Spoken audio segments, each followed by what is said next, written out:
17 सांस्कृतिक और धार्मिक गतिविधियाँ। मुगल शासन के अधीन भारत में सांस्कृतिक गतिविधियों का बहुमुखी और उद्यम विस्फोट हुआ। इस काल में स्थापत्य, चित्रकारी, साहित्य और संगीत के क्षेत्रों में जिन परंपराओं की स्थापना हुई उन्हें एक प्रतिमान का सूत्रपात किया। भावी पीढ़ियों पर उनका गहन प्रभाव पड़ा। इस दृष्टि से मुगल काल को गुप्त काल के बाद उत्तर भारत का दूसरा स्वर्ण काल कहा जा सकता है। इस सांस्कृतिक विकास के क्रम में भारतीय परंपराओं का मुगल द्वारा इस देश में लाई गई तुर्क ईरानी संस्कृति के साथ मिश्रण हुआ। समरकंद का तैमूरी दरबार पश्चिम और मध्य एशिया के सांस्कृतिक केंद्र के रूप में विकसित हुआ। बाबर को अपनी संस्कृति विरासत पर नाज था। बाद की संस्कृति के कई पहलू उसे पसंद नहीं थे। वहाँ यह संस्कृति का एक मापदंड स्थापित करने को उत्सुक था। 14वीं और 15वीं सदी में भारत में विभिन्न क्षेत्रों में कला और संस्कृति का जो विकास हुआ है उसे भावी विकास का आधार माना जा सकता है। यह पृष्ठभूमि तैयार न होती तो मुगल सांस्कृतिक विकास संभव नहीं होता। भारत के विभिन्न भागों में अलग अलग धर्मों और नस्ल के लोगों ने अनेक प्रकार से इस सांस्कृतिक विकास में योगदान दिया। इस अर्थ में इस काल में विकसित संस्कृति का रुझान सच्ची राष्ट्रीय संस्कृति की ओर था। स्थापत्य। मुगलों ने शानदार किलों, राजमहलों, दरवाजों, सार्वजनिक इमारतों, मस्जिदों, बावलियों आदि का निर्माण करा। उन्होंने जल स्रोतों से युक्त कई सुनियोजित बगीचे लगाए। दरअसल मुगलों के राजमहल और प्रमोद स्थलों में उनका जल स्रोतों की व्यवस्था होती थी। यह चीज़ उनके निर्माण कार्य के लिए खास बन गई। बाबर बगीचों का बहुत शौकीन था। उसने आगरा और लाहौर के आसपास कुछ बगीचे लगवाए। कुछ मुगल उद्यान जैसे कश्मीर का निशांत बाग, लाहौर का शालीमार, पंजाब की तलहटी का पिंजौर बाग आज तक कायम है।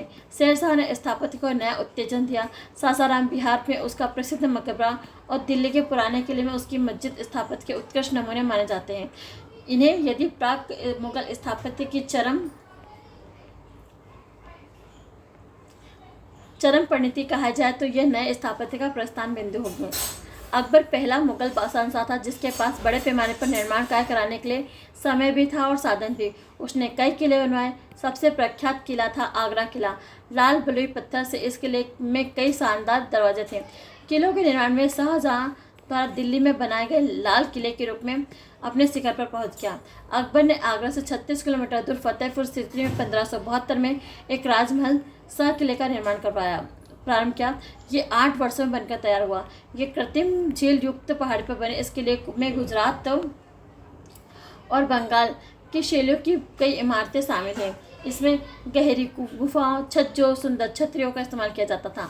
हवा लेने के लिए बनाए गए पंचमहल विभिन्न मंदिरों में प्रयुक्त होते थे। इस तरह स्तंभों का इस्तेमाल चौरस छतों को सहारा देने के लिए किया जाता था। साथ उसकी राजपूत पत्नी या पत्नियों के लिए बनाए गए राजमहल में स्थापत्य गुजरात की शैली का उपयोग सबसे ज़्यादा किया गया है। आगरा के किले में इसी तरह की इमारतें बनवाई गई हैं, यद्यपि इनमें से कुछ ही अब बाकी बची हैं।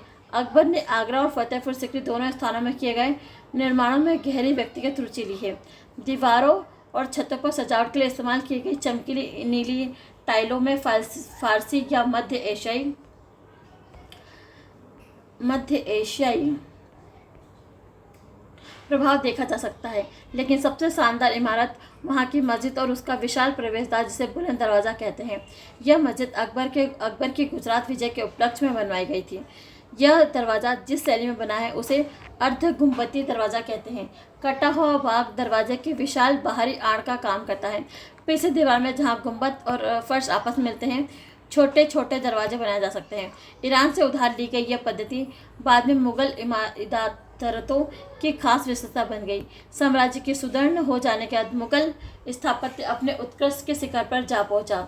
जहांगीर के शासनकाल के अंतिम वर्षों में केवल संगमरमर की इमारतें बनवाने और दीवारों को अर्धमूल्यवान पत्थरों पर बनी फूल पत्तियों की आकृतियों को सजाने का चलन प्रारंभ हुआ। सजावट की इस पद्धति को प्रेतधुरा कहते हैं। शाहजहां के शासनकाल में यह पद्धति और भी लोकप्रिय हो गई। उसने ताजमहल में इसका भरपूर प्रयोग किया। ताजमहल में मुगलों द्वारा विकसित सभी स्थापत्य शैलियों का सुंदर सामंजस्य हुआ है। अकबर के शासनकाल में प्रारंभ दिल्ली में बनाए गए हुमायूं के मकबरे को, जिसमें संगमरमर का एक विशाल गुंबद भी है, ताजमहल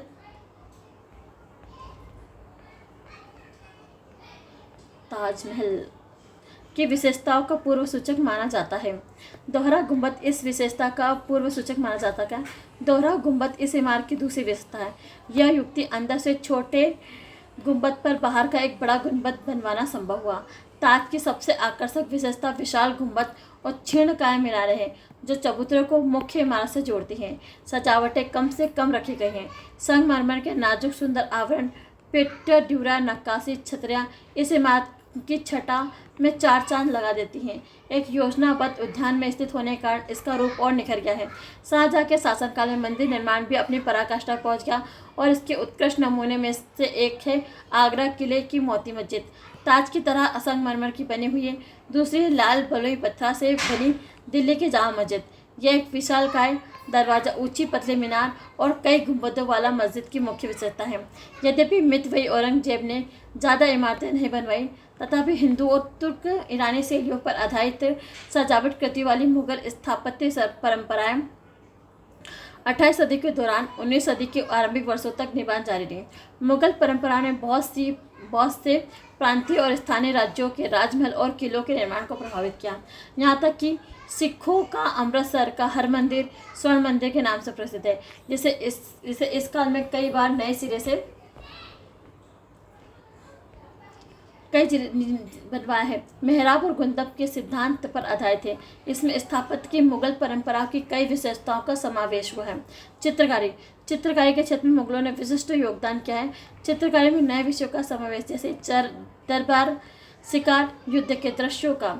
उन्होंने नए रंगों और नए शैलियों का प्रयोग प्रारंभ किया। उन्होंने चित्रकारी की ऐसी जीवंत परंपरा का सूत्रपात किया है जो मुगलों के अवसान के बाद दीर्घकाल तक देश के विभिन्न भागों में कायम रही। शैली की समृद्धि का कारण यह भी है कि भारत के पास चित्रकारी को अपनी लंबी परंपरा थी।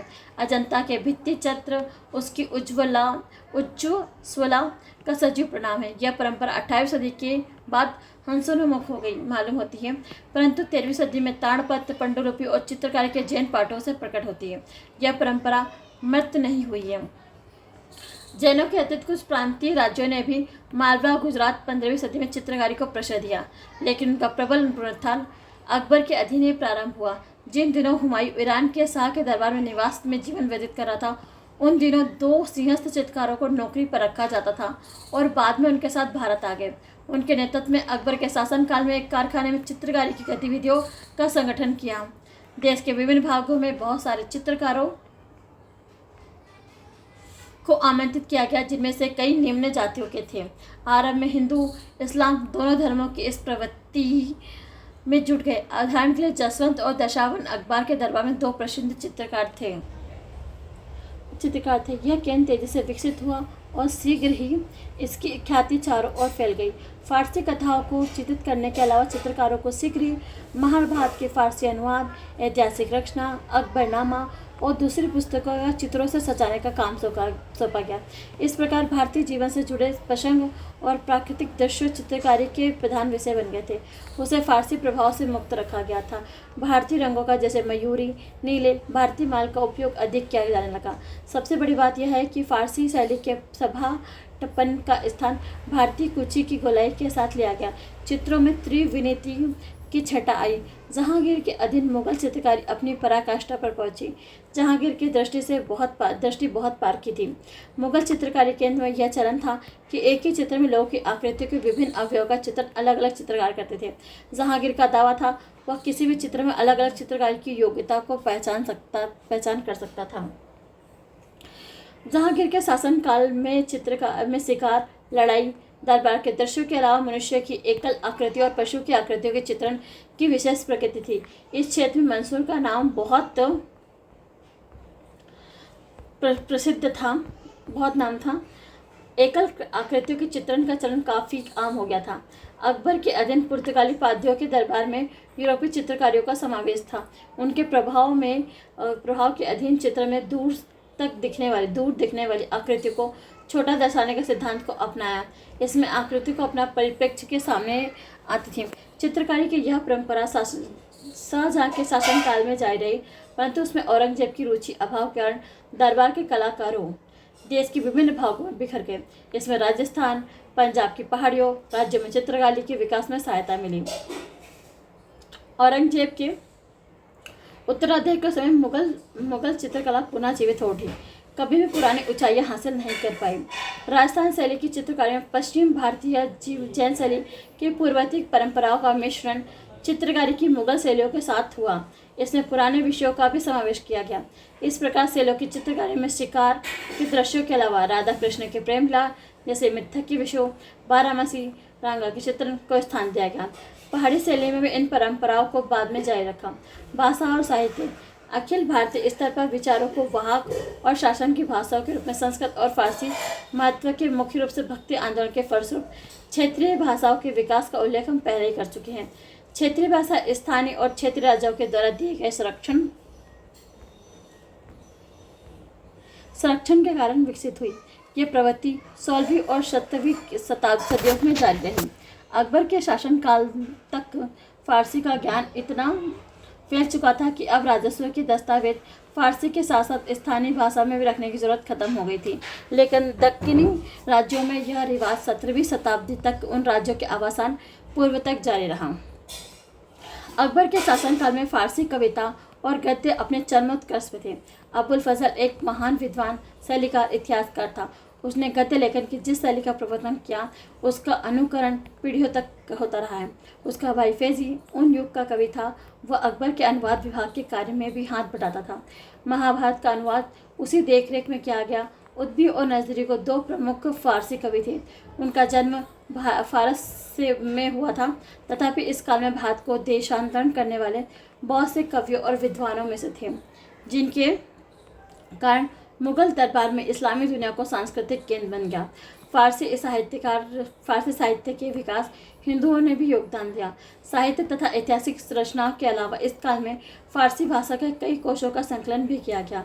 यद्यपि इस काल में संस्कृत की खास महत्वपूर्ण और मौलिक रचनाएं नहीं की गई, तथापि इस काल में लिखी गई संस्कृत पुस्तकों की संख्या काफ़ी बड़ी है।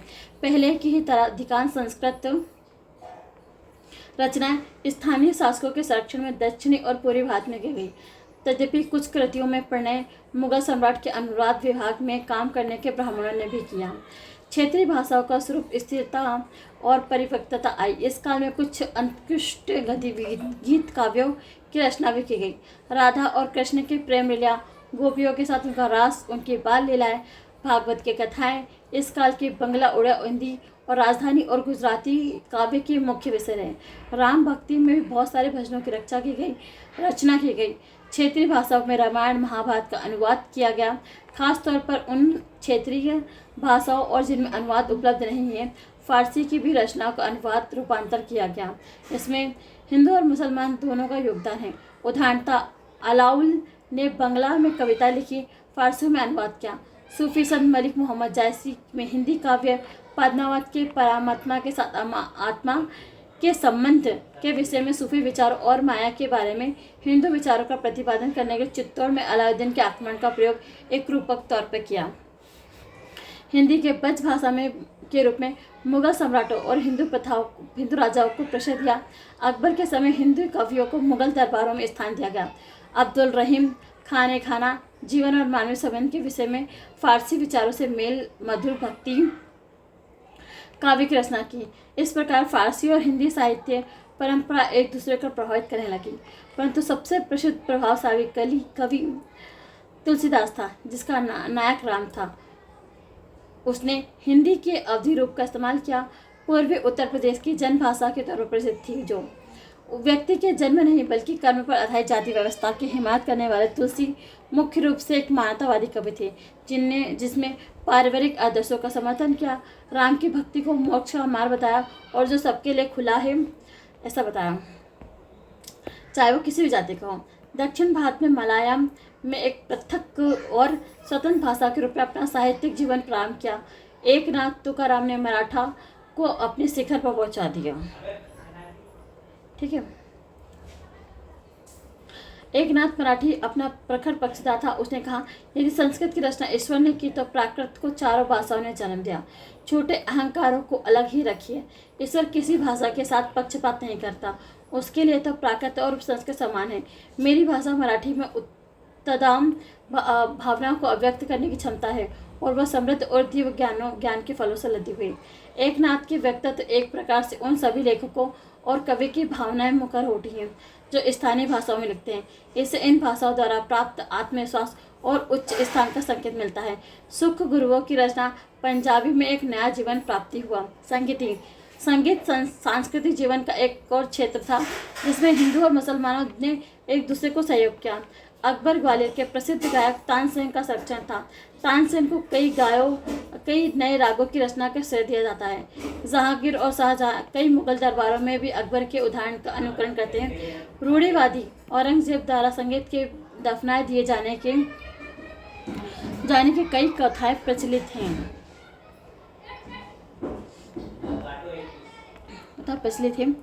औरंगजेब हाल के अनुसंधान से मालूम होता है औरंगजेब ने अपने दरबार में गायन को उठा लिया, लेकिन वाद्य यंत्रों को नहीं।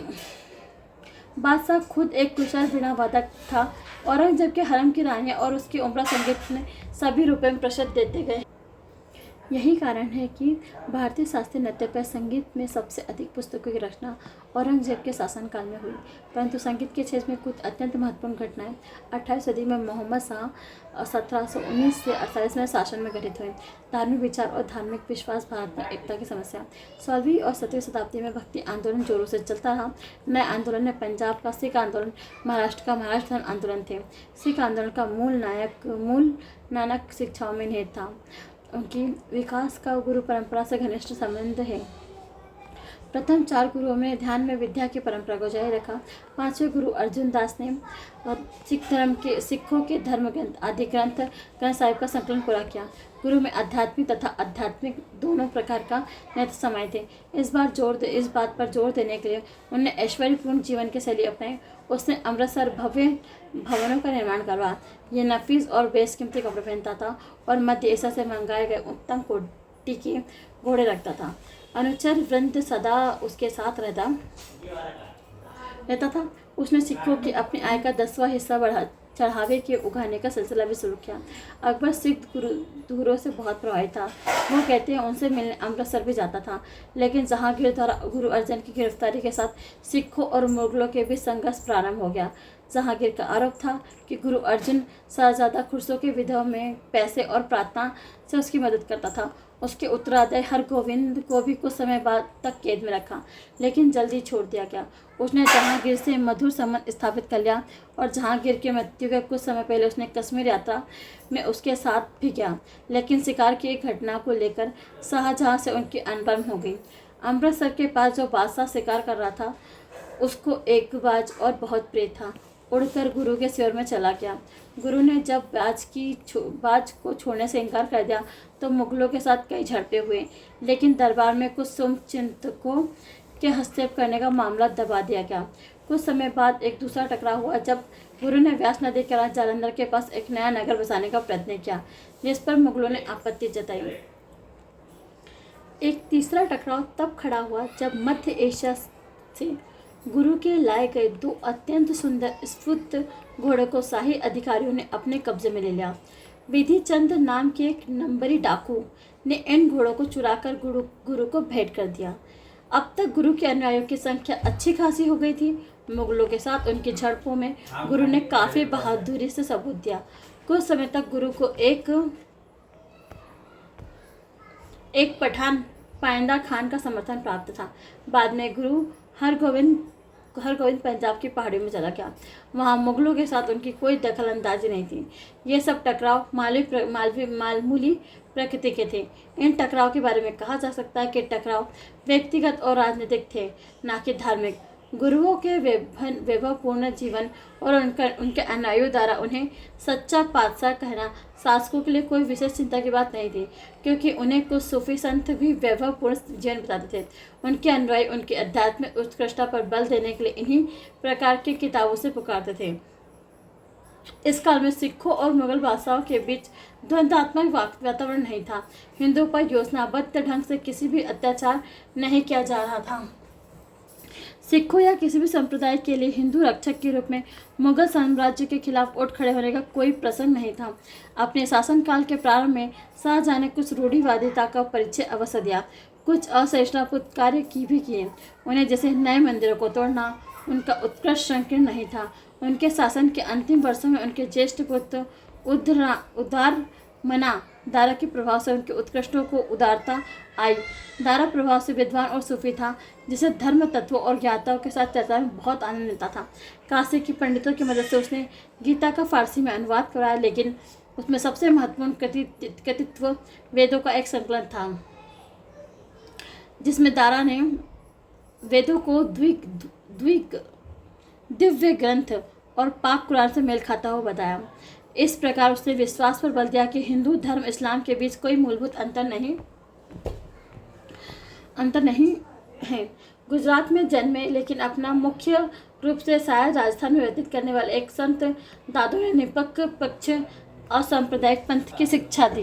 उन्होंने हिंदू और मुसलमान कहने से इनकार कर दिया और दोनों के इल्हामी और दिव्य ग्रंथों को भी महत्व नहीं दिया। ब्रह्म की अखंडता पर जोर दिया। यह उदारवृत्ति तुकाराम के जीवन और कृतित्व में भी देखी जा सकती है। तुकाराम महाराष्ट्र के पंढरपुर नामक स्थान पे थे, जो उन दिनों महाराष्ट्र का धर्म का केंद्र बन गया, जहाँ विष्णु के विठोवा रूप से उपासना बहुत लोकप्रिय हो गई। तुकाराम कहता है कि वह शुद्ध जाति में पैदा हुआ, लेकिन वह अपने हाथों से ईश्वर की पूजा अर्चना करता थे। आशा यह नहीं की जा सकती कि दोनों धर्मों में रूढ़िवादी तत्व इन आचार विचारों को आसानी से स्वीकार कर लेंगे। इस प्रकार शक्ति और प्रभाव की अपनी उन स्थितियों का त्याग कर देंगे जिनका उपयोग धर्म के नाम पर दीर्घकाल से करते आ रहे। रूढ़िवादी हिंदुओं की भावनाओं को स्वर दिया था नवद्वीप बंगाल की नदिया जिले में रघुनंदन ने। मध्यकाल में धर्मशास्त्रों का सबसे प्रभावशाली लेखक माने जाने वाले इस पंडित ने ब्राह्मणों के विशेष अधिकार की घोषणा करते हुए धर्म ग्रंथों का अध्ययन करने और धर्म की शिक्षा देने का अधिकार सिर्फ ब्राह्मणों को है। इसके अनुसार कलयुग में ब्राह्मणों और शूद्र यही दो वर्ण रह गए। क्षत्रिय तो कब के काल के गत में खो चुके हैं। वैश्य और अन्य लोगों ने अपने अपने वर्ण का धर्म पालन न करने का अपनी जाति स्थिति गवा बैठे। महाराष्ट्र के रामानंद, जो कि बाद में शिवाजी द्वारा अपने आध्यात्मिक गुरु मान दिए गए, प्रवृत्ति दर्शन का प्रतिपादन किया, लेकिन ब्राह्मणों के विशेष दर्जा उतना तीव्र आग्रह था। मुसलमानों ने भी यद्यपि तौहीद की प्रवृत्ति जोरदार ढंग से जारी रखी, उनका समर्थन कई प्रमुख सूफी संतों ने किया, तथापि उलमाओं के छोटे समूह ने तौहीद अकबर की नीतियों का विरोध किया और भर्त्सना की। उस काल में मुसलमान रूढ़िवादी और पुनरुत्थानवादियों ने सबसे प्रमुख हस्ती का नाम था शेख अहमद सरहिंदी। अकबर के काल में भारत में दाखिल किए गए सूफियों की रूढ़िवादी नक्शबंदी सिलसिले में अनुयायियों सरहिंदियों ने तौहीद ईश्वर की एकता की अवधारणा का विरोध किया और उसे इस्लाम के खिलाफ बताकर उनकी तीव्र आलोचना की। उन धार्मिक आचरणों और विश्वासों का भी विरोध किया जो हिंदू धर्म के प्रभाव की देन थी, जैसे धार्मिक मजमों में संगीत सभा का प्रयोग करने, ध्यान करने, पीरों की मज़ार में जाने आदि से राज्य के इस्लामी स्वरूप पर जोर देने के लिए उनकी मांगों की जजिया फिर से लगाया गया। हिंदू के साथ सख्ती से बर्ताव किया जाए, मुसलमानों उनसे कम संपर्क रखे। इस कार्यक्रम लागू करने के लिए उसने केंद्र स्थापित किए। सम्राट और बहुत से सरदारों को पत्र लिखकर उसने अपने पक्ष में लाने की कोशिश करी, लेकिन शेख सरहिंदी के विचारों पर कोई प्रभाव नहीं हुआ। जहांगीर ने उस पैगंबर से भी ऊंचे दर्जे का दावा का आरोप लगाकर उसे कैद में डाल दिया।